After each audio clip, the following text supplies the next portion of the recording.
I'm not qualified to care for anybody.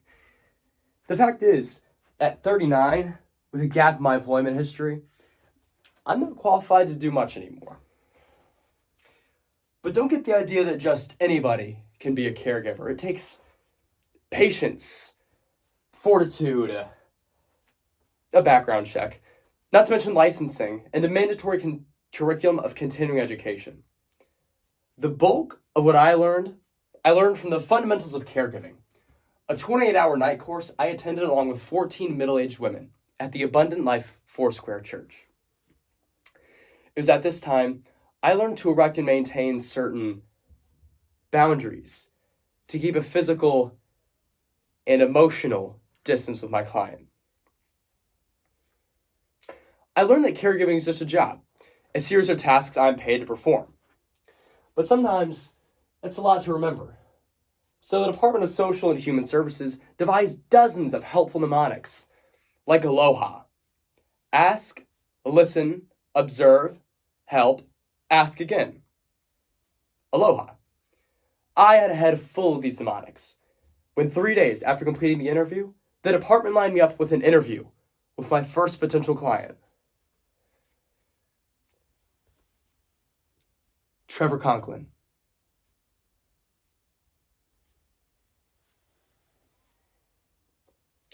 According to the American Psychological Association, nearly 70% of adults report feeling overwhelmed by stress or personal setbacks. In a world that values perfection and self-reliance, many of us struggle to find purpose when faced with failure. But what if strength comes not from avoiding mistakes, but from embracing them? In this story, we meet Ben, a man whose life is unraveled after a devastating personal tragedy. Taking a job as a caregiver, Ben initially seeks to escape his own grief and guilt. But through his connection with his client, Trevor, he learns that healing comes not from perfection, but from embracing vulnerability. The Revised Fundamentals of Caregiving by Jonathon Evison. Now, 4 months after the interview, I was already spending 40 to 60 hours a week with Trev. I've been asking, listening, observing, helping, and asking again for 16 weeks. You see, Trev is a 19-year-old with Duchenne muscular dystrophy. It's tying him up in knots. Now, I passed the burnout stage about 4 months ago, but that's not to say I don't like Trev. I do. I feel for him. His dad left when he was only 3 years old. 2 weeks after he was diagnosed. Funny how that works. You see, we're all dying. Trev's just dying faster than most. Truth is, I'm annoyed. I'm annoyed that he doesn't take more risks, that he willingly imprisons himself inside of his routines. Sometimes, I want to let Trev have it. Aren't you tired of doing the same 10 things over and over again? Don't you want to free yourself from your routines and go out in a blaze of glory?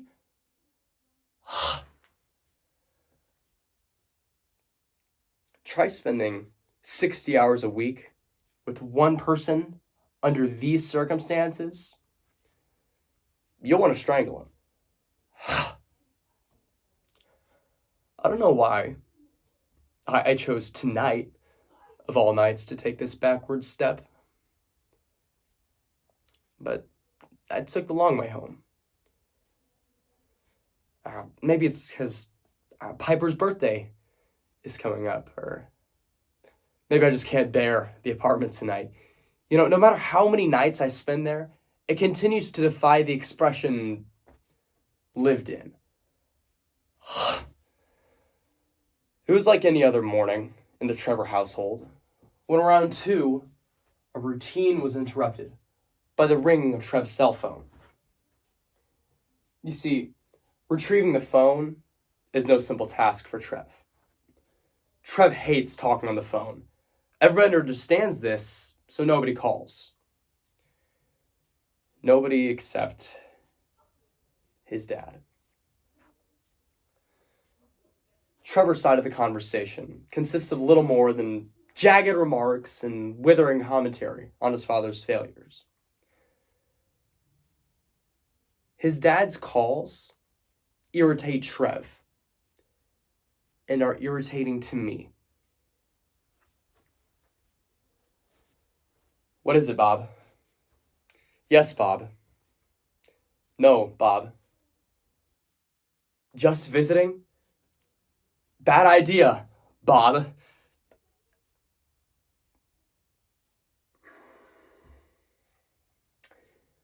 How dare a father deign to engender intimacy from halfway across the country with a child he forsook? How dare he grope around in the dark years after the fact, grasping for forgiveness? How dare he wish to undo what can't be undone?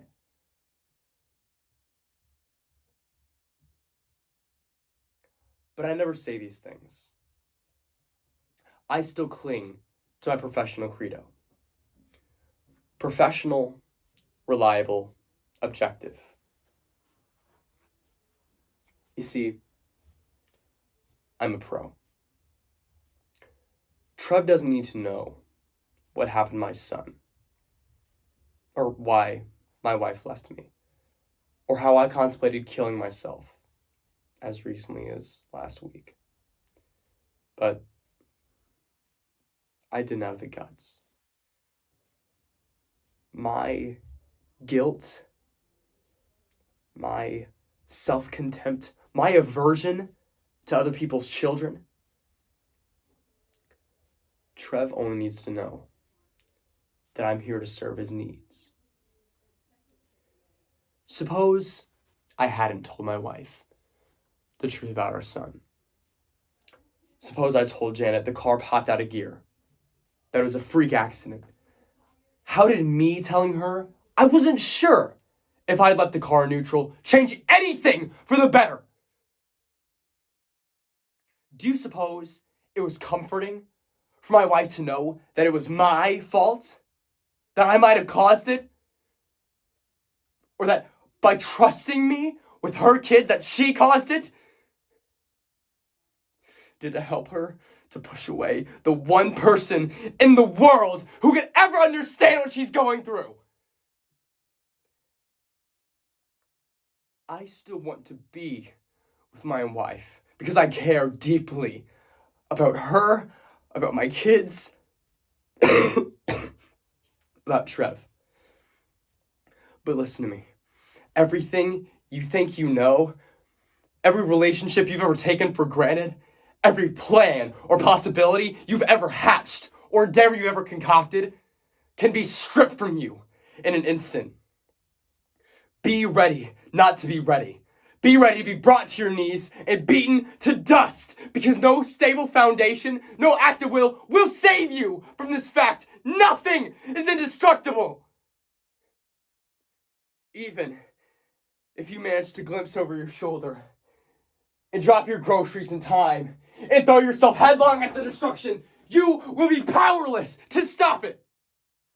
You will watch your daughter's cape pinned to the pavement as she tries to save her brother, who disappears beneath the rear bumper. And you will begin to forget everything you ever knew. All because you forgot to put the parking brake on. But in my heart, according to the fundamentals of caregiving, Trev doesn't need to know what happened to my son. I'll never stop caring, but the thing about caring is it's inconvenient. Sometimes you've got to give until it hurts, and it can be downright thankless. But if you can do it, and you don't mind working for Squad, they're still offering classes at the Abundant Life Foursquare Church. Tell them Ben sent you.